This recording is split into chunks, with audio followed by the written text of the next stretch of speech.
दोस्तों, जब भी इन्वेस्टिंग की बात होती है, ज्यादातर लोगों के दिमाग में सिर्फ एक ही फॉर्मूला आता है, एसआईपी करो, 10 से 15 साल वेट करो और फिर एक बड़ा कॉर्पस बना लो।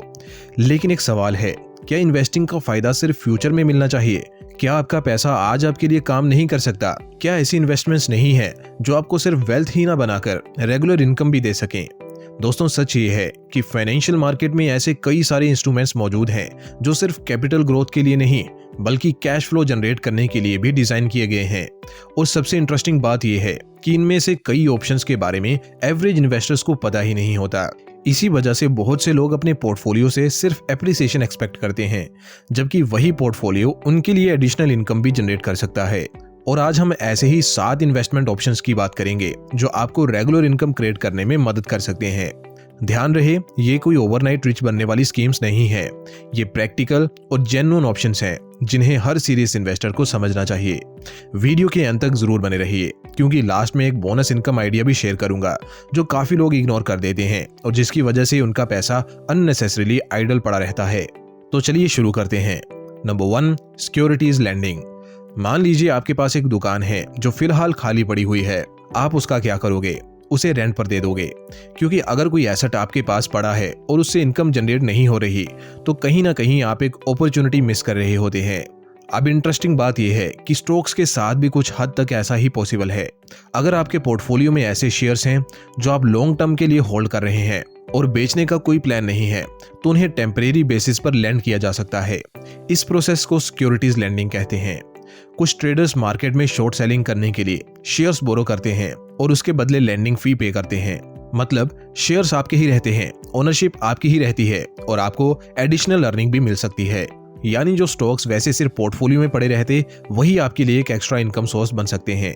और सबसे इंटरेस्टिंग बात, अगर होल्डिंग पीरियड के दौरान कंपनी डिविडेंड डिक्लेयर करती है तो उसका बेनिफिट जनरली एक्चुअल ओनर को ही मिलता है, यानी कि आपको। इसका मतलब आप एक ही एसेट से 2 तरह का बेनिफिट ले सकते हो, एक लॉन्ग टर्म वेल्थ क्रिएशन और दूसरा लैंडिंग इनकम। और क्योंकि पूरा मैकेनिज्म एक्सचेंज रेगुलेटेड फ्रेमवर्क के अंदर ऑपरेट करता है, इसलिए प्रोसेस काफी ट्रांसपेरेंट भी होती है। जो इनकम यहाँ जनरेट होती है वो आपकी नॉर्मल टैक्सेबल इनकम के रूप में काउंट होती है। नंबर 2, रीट्स। अब बात करते हैं रिच लोगों की फेवरेट एसेट क्लास की, रियल एस्टेट। हर किसी को रेंटल इनकम का आइडिया पसंद आता है। हर कोई चाहता है कि एक प्रॉपर्टी हो और उससे हर महीने पैसा आता रहे। लेकिन प्रॉब्लम यह है कि प्रॉपर्टी महंगी होती है, मेंटेनेंस होता है, टेनेंट्स का इशू होता है और वैकेंसी का रिस्क भी होता है। कभी कभी तो महीनों तक प्रॉपर्टी खाली पड़ी रहती है और इनकम कंप्लीटली रुक जाती है। इसी प्रॉब्लम का एक मॉडल सॉल्यूशन है रीट्स, रियल एस्टेट इन्वेस्टमेंट ट्रस्ट। ये लार्ज कमर्शियल प्रॉपर्टीज जैसे ऑफिस पार्क्स, बिजनेस सेंटर्स और मॉल्स में इन्वेस्ट करते हैं। इन प्रॉपर्टीज से जो रेंटल इनकम आती है उसका मेजर पोर्शन इन्वेस्टर को डिस्ट्रीब्यूट किया जाता है। मतलब बिना प्रॉपर्टी खरीदे भी आप कमर्शियल रियल एस्टेट का एक्सपोजर ले सकते हो और रेगुलर कैश डिस्ट्रीब्यूशन रिसीव कर सकते हो। सबसे बड़ी बात यह है कि एक इंडिविजुअल इन्वेस्टर के लिए जो प्रीमियम ऑफिस बिल्डिंग्स या कॉर्पोरेट पार्क्स खरीदना प्रैक्टिकली इम्पॉसिबल है, रीट्स के थ्रू वही एक्सपोजर छोटी अमाउंट से मिल सकता है।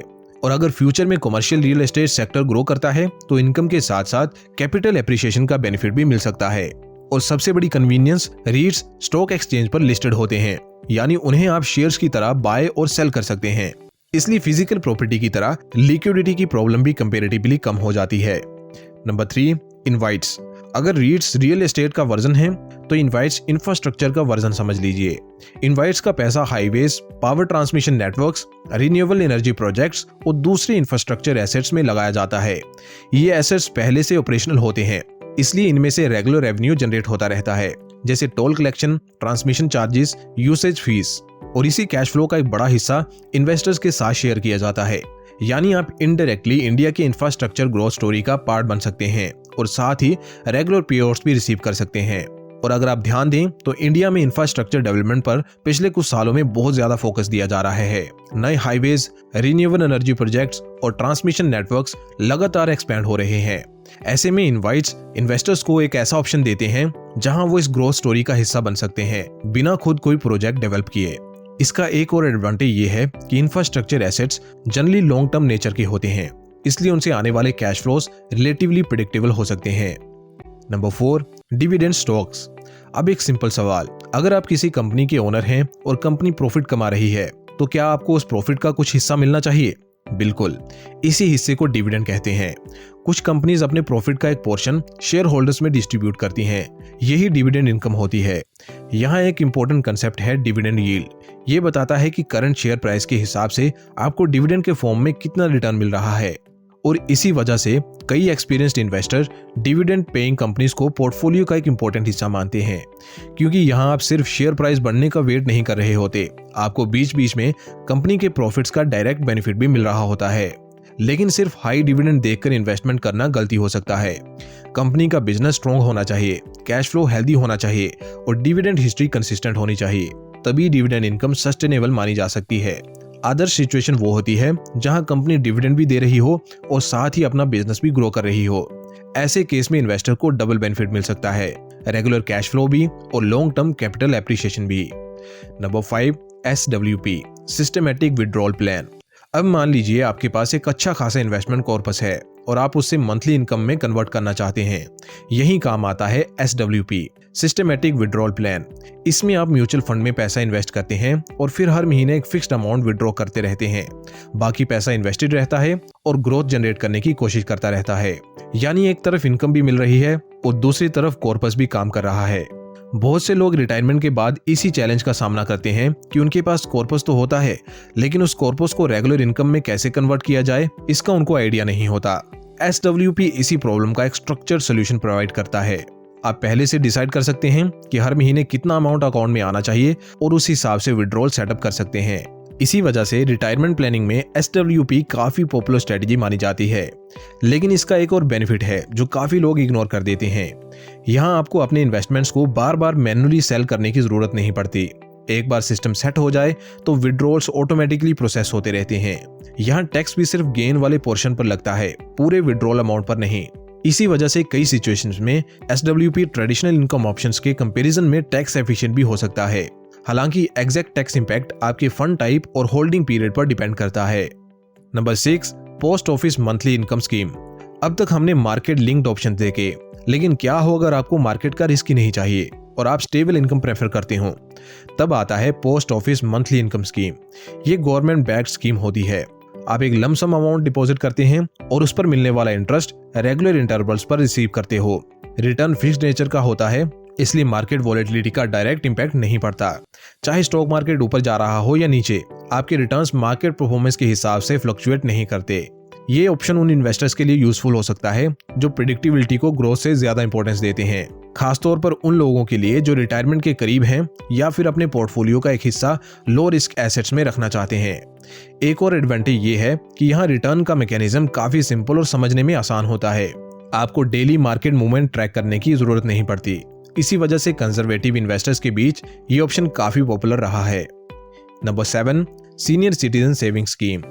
अगर स्पेसिफिकली रिटायरीज की बात करें तो सीनियर सिटीजन सेविंग स्कीम एक डेडिकेटेड ऑप्शन है। ये सीनियर सिटीजन्स के लिए डिजाइन की गई गवर्नमेंट बैक्ड स्कीम है। इसका प्राइमरी ऑब्जेक्टिव है रिटायरमेंट के बाद रेगुलर इनकम प्रोवाइड करना। इन्वेस्टमेंट एक बार की जाती है और उसके बदले वक्त पर इंटरेस्ट पेआउट्स मिलते रहते हैं। सेफ्टी का लेवल काफी हाई माना जाता है क्योंकि स्कीम गवर्नमेंट सपोर्टेड है। रिटायरमेंट के बाद कई लोगों की एक्टिव सैलरी इनकम बंद हो जाती है। ऐसे में उन्हें एक रिलायबल कैश फ्लो सोर्स की जरूरत पड़ती है। SCSS इसी रिक्वायरमेंट को ध्यान में रखकर डिजाइन की गई है। साथ ही एलिजिबल इन्वेस्टर्स को टैक्स डिडक्शन बेनिफिट्स भी मिल सकते हैं। यानी एक तरफ रेगुलर इनकम का सपोर्ट मिलता है और दूसरी तरफ टैक्स प्लानिंग में भी कुछ मदद मिल सकती है। रिटायरमेंट के बाद स्टेबल कैश फ्लो क्रिएट करने के लिए ये काफी पॉपुलर चॉइस रही है। और क्योंकि ये स्पेसिफिकली सीनियर सिटीजन्स को टारगेट करती है, इसलिए कई रिटायरीज अपने फिक्स्ड इनकम पोर्टफोलियो का एक इंपॉर्टेंट हिस्सा इस स्कीम में एलोकेट करते हैं। अब बात करते हैं बोनस पॉइंट की। अगर आप फिक्स डिपॉजिट करते हैं तो एक ऑप्शन होता है मंथली इंटरेस्ट पेआउट चूज करने का। इस अरेंजमेंट में FD का इंटरेस्ट रेगुलर बेसिस पर आपके अकाउंट में क्रेडिट होता रहता है। यानी FD को भी एक इनकम सोर्स में कन्वर्ट किया जा सकता है। बहुत से लोग FD को सिर्फ वेल्थ प्रिजर्वेशन के टूल के रूप में देखते हैं, लेकिन मंथली पेआउट ऑप्शन चूज करके वही FD एक प्रेडिक्टेबल कैश फ्लो सोर्स भी बन सकती है, खास तौर पर उन लोगों के लिए जो मंथली एक्सपेंसेस कवर करने के लिए स्टेबल इनकम चाहते हैं। हाँ, इसका एक नुकसान भी है। जब इंटरेस्ट बार बार निकलते रहते हैं तो कंपाउंडिंग का फुल बेनिफिट नहीं मिल पाता, क्योंकि जो इंटरेस्ट अकाउंट में ट्रांसफर हो गया वो FD के अंदर दोबारा ग्रो नहीं करता। इसीलिए अगर किसी इन्वेस्टर का गोल रेगुलर सेफ इनकम कमाने का है, तभी ये ऑप्शन ज्यादा प्रैक्टिकल है।